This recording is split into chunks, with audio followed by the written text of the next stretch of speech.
Jangan lupa subscribe di YouTube channel Metro TV News dan juga nyalakan notifikasinya. Terima kasih Anda kembali lagi bersama kami di Newsline. Kita lanjutkan informasi pemirsa. Masa pandemi COVID-19 membuat informasi melalui media digital menjadi sangat krusial dalam kehidupan masyarakat. Ya, baik dalam pemenuhan kebutuhan sehari-hari maupun pemenuhan kebutuhan ekonomi. Masa pandemi COVID-19 lalu, informasi melalui media digital menjadi sangat krusial dalam kehidupan masyarakat, baik dalam pemenuhan kebutuhan sehari-hari, juga pemenuhan kebutuhan ekonomi. Agenda pemerintah untuk transformasi digitalisasi nasional pun tentu semakin terasa dalam kehidupan masyarakat. Namun, sebelum agenda tersebut dapat terlaksana, tentu ada beberapa pemenuhan yang terlebih dahulu harus dilakukan. Kesulitan untuk mendapatkan jaringan sinyal tentu bukan hal yang lumrah ditemui oleh masyarakat, terutama yang berada di kota-kota besar. Namun hingga kini, masih banyak wilayah di Indonesia yang belum mendapatkan pemerataan pembangunan infrastruktur jaringan telekomunikasi. Salah satunya adalah distrik Teriaplu, Pegunungan Bintang, Papua. Enor Lepi, sosok yang dipilih sebagai perwakilan warga distrik Teriaplu untuk menyampaikan aspirasi warga mengenai kebutuhan masyarakat demi kesejahteraan distrik Teriaplu. Dalam pertemuannya dengan Kepala Dinas Kominfo Pegunungan Bintang, Alverus Sanuari, ia menyampaikan 7 aspirasi yang diharapkan untuk dipenuhi. Salah satunya adalah pembangunan infrastruktur jaringan telekomunikasi. Kait dengan listrik, di sini masih gelap. Terus air bersih juga belum ada. Nah, pendidikan juga belum berjalan baik, dan juga pelayanan kesehatan. Di sini juga pelayanan kesehatan, masyarakat sakit harus ada biaya dulu baru ke Jayapura untuk berobat dengan biaya yang besar. Padahal di sini sudah ada puskesmas, tapi tenaga-tenaga perawat belum ada di sini. Nah, itu yang menjadi harapan masyarakat supaya saya nanti pulang menyampaikan laporan ke Pak Bupati untuk kondisi yang ada di sini.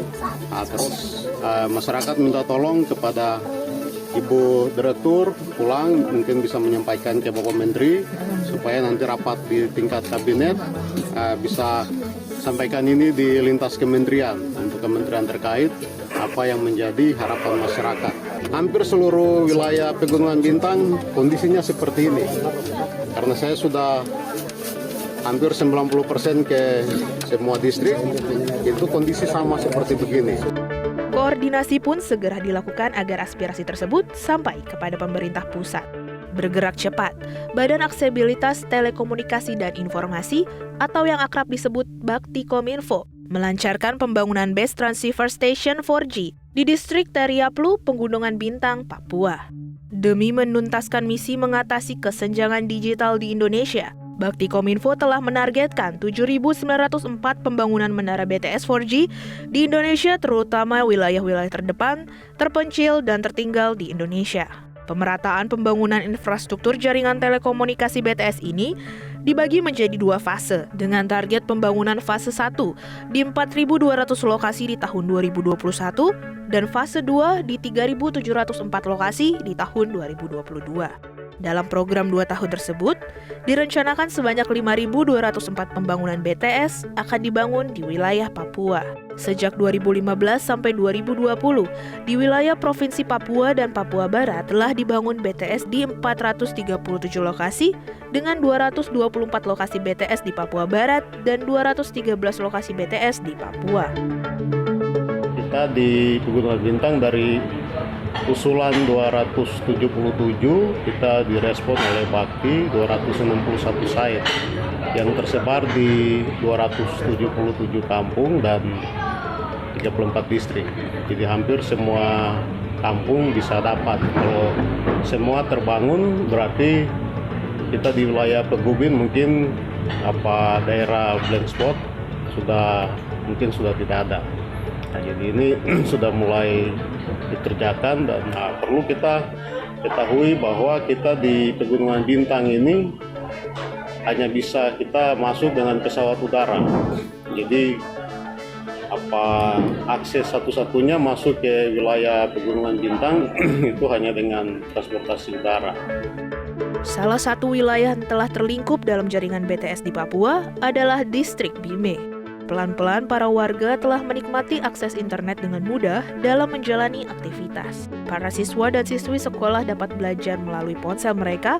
Kegiatan kedinasan desa pun dengan mudah diakses dan dilaporkan kepada pemerintah pusat. Tidak hanya memastikan pembangunan BTS berjalan lancar, Baktikominfo pun mengirimkan tim sosialisasi untuk membantu warga dalam mengakrabkan diri dengan teknologi, juga penggunaan internet yang bertanggung jawab. Cerita serupa dialami oleh warga desa Jember, Towe, Keerom, Papua. Mereka harus berjalan kaki selama 1 hari ke wilayah bernama Jambrap demi mendapatkan akses internet dan sinyal. Kita harus ke Jamrap dulu. Kemana Pak? Jamrap. Jamrap. Dari sini ke Jamrap berapa jauh? Ya 1 hari lah. 1 hari. Jalan kaki. Itu hanya untuk dapat sinyal Untuk telepon saja. Ya, untuk telepon untuk biasa telepon. telepon biasa langsung. Oh, berarti sebelum ini dibangun di daerah sini sama sekali nggak dapat sinyal sama sekali. Nggak Pak? ada. Oh, nggak ada ya. Oh, oke. Oh, berarti setelah dibangun nyala bisa main Facebook, Pak. Iya bisa. Oh, oke, Cuman oke. 1 orang saja. 1 orang saja. Oke. Karena kita juga belum punya HP semua. Oh, belum punya. Hari. Oh, oke. Mereka mengaku, sebelum rampungnya menara BLT di daerahnya, warga desa Jember kesulitan untuk bahkan menerima sinyal untuk telepon. Kini mereka akhirnya dapat merasakan kebebasan akses internet tanpa harus melakukan perjalanan ke wilayah lain. Ya, pemirsa, perjuangan Baktikominfo dalam pemerataan akses internet di Papua tidaklah mudah. Kami akan hadirkan informasi untuk Anda sesaat lagi. Tetaplah di Newsline. Kembali kita lanjutkan informasi terkait dengan perjuangan dalam menuntaskan misi tidaklah mudah. Ya, pengiriman material pembangunan BTS di distrik Teiraplu menghadapi berbagai rintangan. Salah satunya yaitu minimnya infrastruktur dasar seperti jalan yang tidak layak, yang juga ketersediaan listrik di beberapa titik lokasi pembangunan. Tentunya perjuangan dalam menuntaskan misi tersebut tidaklah mudah. Pengiriman material pembangunan BLT di distrik Teiraplu menghadapi berbagai rintangan. Salah satunya yaitu minimnya infrastruktur dasar seperti jalan yang layak, juga ketersediaan listrik di beberapa titik lokasi pembangunan. Dari 261 titik yang ditargetkan untuk pembangunan BTS di Pegunungan Bintang, hanya 12 titik yang dapat diakses melalui darat. Sedangkan yang lain harus melalui jalur udara dengan karavan atau helikopter. Sulitnya jaringan telekomunikasi sehingga tidak mendapatkan informasi cuaca dari BMKG maupun mendapatkan arahan dari traffic control membuat para pilot karavan yang mengirimkan material pembangunan menara BTS kesulitan. Mereka hanya mengandalkan laporan para warga mengenai cuaca untuk terbang melalui medan pegunungan dan lembah. Terus kalau untuk di pegunungan itu kita tidak bisa dapat update cuaca yang valid dari BMKG. Jadi kita ketergantungan itu dari masyarakat. Terus kalau untuk penerbangan juga kendala yang lain adalah di sini itu untuk alat navigasi itu sangat kurang. Jadi kita tergantung sama cuaca. Jadi kalau cuaca kayak sekarang agak mendung begini kita tunggu dulu karena di pegunungan itu tendensinya kalau siang itu berkabut terus angin. Kalau pagi begini kemungkinan bagus, tapi kita kalau hari ini masih tunggu info dulu. Karena di sini agak berawan, kita tunggu update dari pegunungan. Kalau barang berat sebenarnya nggak terlalu. Kalau untuk Papua memang tantangannya agak lebih ya daripada di daerah lain karena konturnya di sini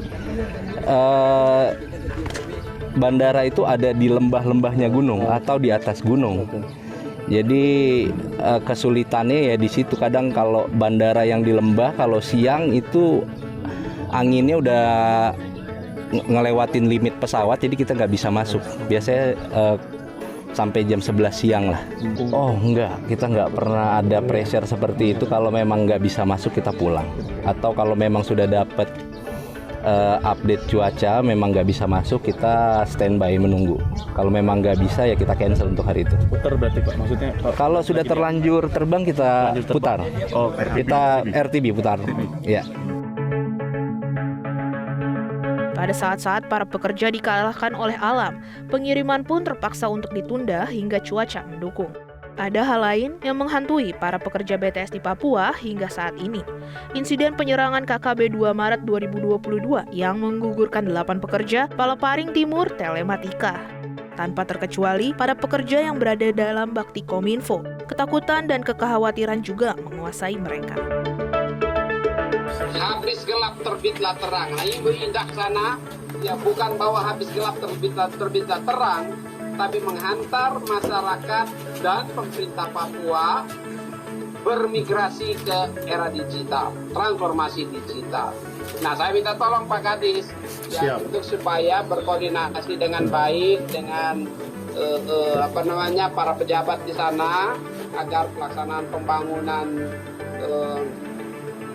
perangkat TIK, infrastruktur TIK ini bisa berjalan dengan baik, karena tidak saja base transceiver station, tapi kita juga nanti harus membangun di situ microwave link. Kita juga akan menyediakan fasilitas kapasitas satelit yang saat ini sedang diproduksi di Prancis dan di Amerika Serikat. Nah, kita juga nanti harus menjaga juga menyambung semua titik-titik fiber optik di sana. Jadi ada banyak sekali untuk bisa bersama-sama tentunya dengan operator-operator mitra kerja Kominfo. Nah, untuk itu tentu saya minta di samping membantu kelancaran administrasi, dokumentasi, surat-surat dan lain sebagainya, juga berkoordinasi untuk kelancaran pekerjaan lapangan, keamanan pekerjaan para personil, ya, komunikasi yang baik dengan bapak-bapak sama mama-mama di Papua, khususnya ya dengan tokoh-tokoh adat, pemangku-pemangku adat, ya, tokoh-tokoh agama, generasi muda, generasi milenial. Kehadiran Kominfo di sana untuk menghantar masyarakat Papua ya bermigrasi ke era digital agar setara bersama-sama dengan sahabat-sahabat, dengan saudara-saudara dari provinsi lain di Indonesia, dan secara bersama-sama kita di Indonesia ini setara sederajat dengan bangsa-bangsa lain di dunia. Kendati demikian, demi tetap mengemban misi untuk pemerataan digitalisasi nasional, pembangunan BTS di Papua akan tetap dijalankan. Bakti Kominfo bersama dengan aparat keamanan untuk mendapatkan pengawalan serta keamanan dalam melanjutkan pembangunan. Selain pengamanan dari aparat, Kominfo juga memberikan jaminan asuransi untuk menjamin keselamatan kerja para pekerja bakti Kominfo agar para pekerja dapat berfokus pada tugas yang mereka punya. Dari segala rintangan dan kekhawatiran para pekerja bakti Kominfo, akhir peresmian BTS dan melihat warga akhirnya dapat menikmati jaringan internet menjadi hadiah tersendiri bagi para pekerja. Seperti yang telah dinikmati oleh Desa Isiren, Desa Siresi, Desa Kasih Indah, Desa Jember, juga beberapa titik lain yang tersebar di Papua, pemerataan infrastruktur jaringan telekomunikasi membawa perubahan kemajuan bagi masyarakat. Pembangunan BTS bersama dengan Bakti Kominfo ini pun bersinergi dengan pendayaan lokal agar tumbuhnya rasa memiliki serta keinginan untuk menjaga BTS dalam masyarakat.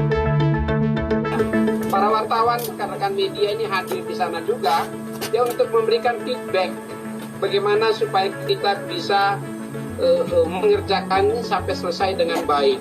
Terus melihat apa yang kita sudah hasilkan bersama-sama di sana dan apa kendala dan tantangannya. Bagaimana kita atasi kendala dan tantangannya. Nah, tentu pemerintah pusat ya bersama-sama dengan pemerintah daerah akan terus berkoordinasi untuk meneruskan pembangunan TIK. Zaman sudah berubah. Sekarang zaman metaverse. Sekarang zaman digital. Kita kalau mau setara dengan bangsa lain harus membangun infrastrukturnya, harus menyiapkan talenta digitalnya.